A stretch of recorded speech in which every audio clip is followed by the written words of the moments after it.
ಜನವರಿ 22 ಶ್ರೀರಾಮಲಲ್ಲನ ಪ್ರಾಣ ಪ್ರತಿಷ್ಠಾಪನೆ ಆಗ್ತಾ ಇರುವಂತ ದಿನ. ಅವತ್ತು ಸರ್ಕಾರದಿಂದ ರಜೆ ಬೇಕು ಅಂತ ಮನವಿಯನ್ನ ಮಾಡಿಕೊಳ್ಳಲಾಗ್ತಾ ಇದೆ.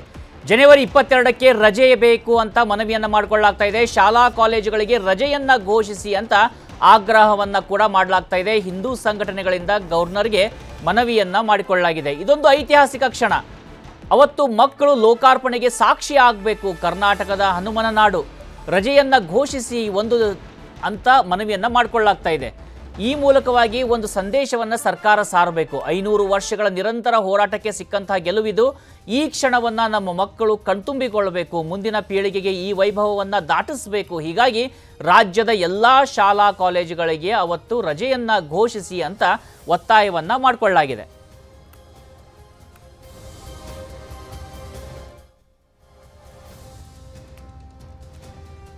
ಈಗ ಸಾಕಷ್ಟು ಪ್ರದೇಶಗಳಲ್ಲಿ ಅವತ್ತು ರಜೆಯನ್ನು ಕೊಡಲಾಗಿದೆ. ಡ್ರೈ ಡೇ ಅಂತ ಕೂಡ ಘೋಷಣೆ ಮಾಡಲಾಗಿದೆ. ಆದರೆ ಕರ್ನಾಟಕದಲ್ಲೂ ಕೂಡ ಅದೇ ರೀತಿಯಾಗಿ ಶಾಲಾ ಕಾಲೇಜುಗಳಿಗೆ ರಜೆಯನ್ನು ಕೊಡಿ ಅಂತೇಳಿ ಇವತ್ತು ಮನವಿಯನ್ನು ಮಾಡ್ಕೊಳ್ತಾ ಇರೋವಂಥದ್ದು ನಾವು ನೋಡ್ತಾ ಇದ್ದೀವಿ. ಕೆಲ ಬೇರೆ ದೇಶಗಳಲ್ಲೂ ಕೂಡ ಅವತ್ತಿನ ಸಂದರ್ಭದಲ್ಲಿ ಸರ್ಕಾರದಿಂದಲೇ ಆದೇಶವನ್ನು ಕೊಡಲಾಗಿದೆ. ಕನಿಷ್ಠ 2 ಗಂಟೆಗಳ ಒಂದು ರಜೆಯನ್ನು ಕೊಟ್ಟು ಆ ಸಂದರ್ಭದಲ್ಲಿ ಕಣ್ತುಂಬಿಕೊಳ್ಳಲಿ ಅಲ್ಲಿರ್ತಕ್ಕಂಥ ಹಿಂದೂಗಳು ಅಂತೇಳಿ ಕೂಡ ಕೆಲ ದೇಶಗಳಲ್ಲೇ ಮಾಡಲಾಗಿದೆ. ಹೀಗಾಗಿ ಕರ್ನಾಟಕದಲ್ಲೂ ಅಂಥದ್ದೊಂದು ಕ್ರಮವನ್ನು ಅನುಸರಿಸಿ ಅವತ್ತು ರಜೆಯನ್ನು ಕೊಡಿ ಅಂತೇಳಿ ಇವರೆಲ್ಲ ಮನವಿಯನ್ನು ಮಾಡ್ಕೊಳ್ತಾ ಇದ್ದಾರೆ.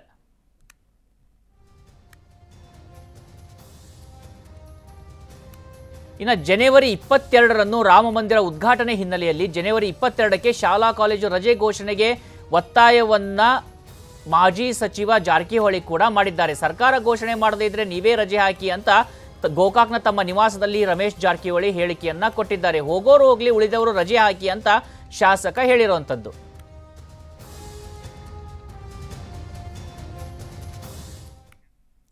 ಮರ್ಯಾದಾ ಪುರುಷೋತ್ತಮನ ಮಹೋನ್ನತ ಮಹೋತ್ಸವ, ಹಳ್ಳಿ ಹಳ್ಳಿಯಲ್ಲೂ ರಾಮಜಪ, ಅಯೋಧ್ಯ ಯಾತ್ರೆ, ಕರ್ನಾಟಕದ ನಂಟು ನಮನ. ನ್ಯೂಸ್ 18ನಲ್ಲಿ ಸರಣಿ ವರದಿಗಳು ಎಲ್ಲೆಲ್ಲೂ ರಾಮ. ಇದು ನ್ಯೂಸ್ 18 ವಿಶೇಷ.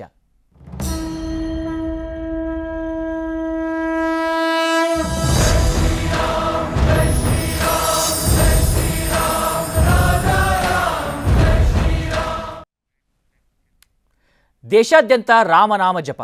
ಅಯೋಧ್ಯೆಯ ಸರಯೂ ನದಿ ತೀರದಲ್ಲಿ ಪ್ರಭು ಶ್ರೀರಾಮನ ವಿರಾಜಮಾನವಾಗ್ತಾ ಇದ್ದಾನೆ.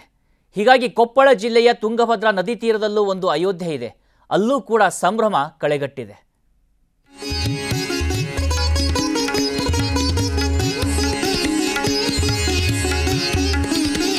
ಅದು ಉತ್ತರದ ಅಯೋಧ್ಯೆ, ಇದು ದಕ್ಷಿಣದ ಅಯೋಧ್ಯೆ.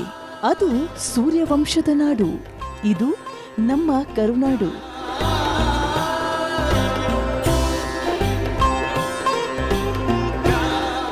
ತ್ರೇತಾಯುಗದಲ್ಲಿ ಅವತರಿಸಿದ ಶ್ರೀರಾಮಚಂದ್ರನು ಸರಯೂ ನದಿ ತೀರದ ಅಯೋಧ್ಯೆಯಲ್ಲಿ ಜನ್ಮ ತಾಳಿದ ಎಂಬುದು ಪ್ರತೀತಿ. ಉತ್ತರದ ಅಯೋಧ್ಯೆಯಂತೆಯೇ ದಕ್ಷಿಣದಲ್ಲೂ ಒಂದು ಅಯೋಧ್ಯೆ ಇದೆ. ಕೊಪ್ಪಳ ಜಿಲ್ಲೆಯ ಗಂಗಾವತಿ ತಾಲೂಕಿನಲ್ಲಿ ಹರಿಯುವ ತುಂಗಭದ್ರಾ ನದಿಯ ದಡದಲ್ಲಿದೆ ಈ ಅಯೋಧ್ಯೆ. ಇಲ್ಲಿ ಮೊದಲಿಗೆ ಒಂದೇ ಅಯೋಧ್ಯೆ ಇತ್ತು.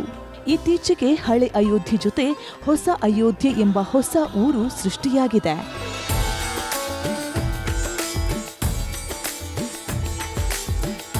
ಕೊಪ್ಪಳದ ಕಿಷ್ಕಿಂಧೆಗೂ ಈ ಅಯೋಧ್ಯೆಗೂ ಬಹಳ ದೂರವೇನೂ ಇಲ್ಲ. ಹಾಗೇನೆ ಶ್ರೀರಾಮಚಂದ್ರರು ಇಲ್ಲೂ ಸಂಚಾರ ಮಾಡಿದ್ರು ಎಂಬುದು ನಂಬಿಕೆ. ಅದಕ್ಕೆ ಪ್ರತ್ಯಕ್ಷ ಸಾಕ್ಷಿಯಾಗಿ ನಿಂತಿದೆ ಕೊಪ್ಪಳದ ಅಯೋಧ್ಯೆಯಲ್ಲಿನ ಪುರಾತನ ಕಾಲದ ಶ್ರೀರಾಮ ಮಂದಿರ. ಈ ರಾಮ ಮಂದಿರದಲ್ಲಿ ಶ್ರೀರಾಮಚಂದ್ರ, ಸೀತೆ, ಲಕ್ಷ್ಮಣ, ಹನುಮ ಹಾಗೂ ಸುಗ್ರೀವರ ಮೂರ್ತಿಗಳಿವೆ.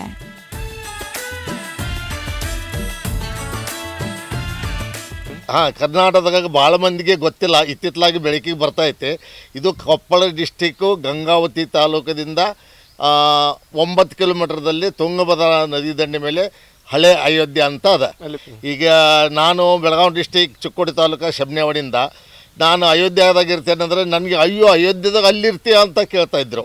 ಅಂದರೆ ಅವ್ರಿಗೆಲ್ಲ ಅಯೋಧ್ಯೆ ಅಂದ ತಕ್ಷಣ ನೆನಪು ಬರೋದು ಈಗೇನೇ ರಾಮ ಜನ್ಮಭೂಮಿ ಇದೆ ಅದು ನೆನಪಾಗ್ತಿತ್ತು. ನನ್ನ ಹೆಸರು ಬಸವರಾಜ್ ಅಯೋಧ್ಯೆ ಅಂತ ಇಟ್ಕೊಂಡಕ್ಕೆ ಅಯೋಧ್ಯೆ ಅಂದರೆ ನೀವು ಅಯೋಧ್ಯೆದಿಂದ ಬಂದಿರೇನಂತ ಕೇಳ್ತಾರೆ. ಅಲ್ಲ, ಇದು ಕೊಪ್ಪಳ ಡಿಸ್ಟಿಕ್ಕು ಗಂಗಾವತಿ ತಾಲೂಕದಲ್ಲಿ ಅಯೋಧ್ಯೆ ಅಂತ. ಕೊಪ್ಪಳದ ಅಯೋಧ್ಯೆಯಲ್ಲಿ ಹಂಪಿಯಲ್ಲಿರುವಂತೆ ಪಂಪಾವತಿ, ಈಶ್ವರ, ಭೀಮಕೊಂಡ, ಆಂಜನೇಯ, ಗಂಗಾಮಾತಾ ದೇವಾಲಯವೂ ಇವೆ.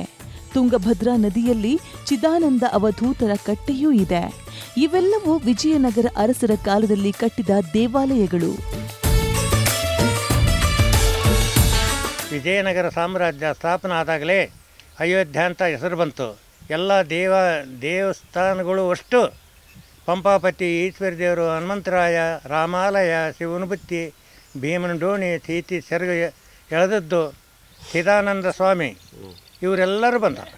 ಹೀಗಾಗಿ ಇದಕ್ಕೆ ಅಯೋಧ್ಯ ಅಂತ. ಅಯೋಧ್ಯ ಕೊಂಡಪ್ಪಯ್ಯ. ಈಗ ಈ ಊರಾಗ ಎಲ್ಲಿ ಮೇನ್ ಶಿಫ್ಟ್ ಆಗೈತೆ, ಏನಾಗೈತಿ ಇದು ಊರು ಈಗ ಬೇಸಾಗ್ತತ್ರಿ. ಈಗ ದೇವಸ್ಥಾನ ಈಗ ಬೆಳೆಸ್ತಕೆತ್ತಾನ ಪರಮಾತ್ಮ. ಹೋದ ವರ್ಷದ್ದು ಈ ವರ್ಷ ಬದಲಾಗೈತೆ ರೀ. ಈ ವರ್ಷತ್ತು ತೇರುಗಳಾಗ್ತಾವ, ಈತೊಂದು ಪಾಲಿಕೆ ಆಯ್ತು, ಎಲ್ಲ ಆಗಿಬಿಡ್ತು. ಅಯೋಧ್ಯೆ ಎಂಬ ಹೆಸರಿಂದಾಗಿಯೇ ಈ ಊರಿನ ಬಗ್ಗೆ ಎಲ್ಲರಿಗೂ ಅಭಿಮಾನ, ಭಕ್ತಿ ಭಾವ. ಇಲ್ಲಿನ ಶ್ರೀರಾಮನ ನೆಲೆಯ ಬಗ್ಗೆ ಸಂಶೋಧನೆ ಆಗಲಿ ಎಂಬುದು ಜನರ ಬೇಡಿಕೆ. ಶರಣಪ್ಪ ಬಾಚಲಾಪುರ, ನ್ಯೂಸ್ 18 ಕೊಪ್ಪಳ. ಕನ್ನಡಿಗರ ನೆಚ್ಚಿನ ನ್ಯೂಸ್ 18 ಕನ್ನಡ ಈಗ ವಾಟ್ಸ್ಆಪ್ನಲ್ಲೂ ಲಭ್ಯ. ಕರ್ನಾಟಕ, ದೇಶ ವಿದೇಶಗಳ 360 ಡಿಗ್ರಿ ಸುದ್ದಿಯ ವಿವರಗಳನ್ನ ನಿಮ್ಮ ಕೈ ಬೆಳುಗಳಲ್ಲೇ ಪಡಿಲಿಕ್ಕೆ ಈ QR ಕೋಡ್ ಅನ್ನ ಸ್ಕ್ಯಾನ್ ಮಾಡಿ, ನಮ್ಮ ಚಾನಲ್ ಫಾಲೋ ಮಾಡಿ, ನೋಟಿಫಿಕೇಶನ್ ಆನ್ ಮಾಡಿ.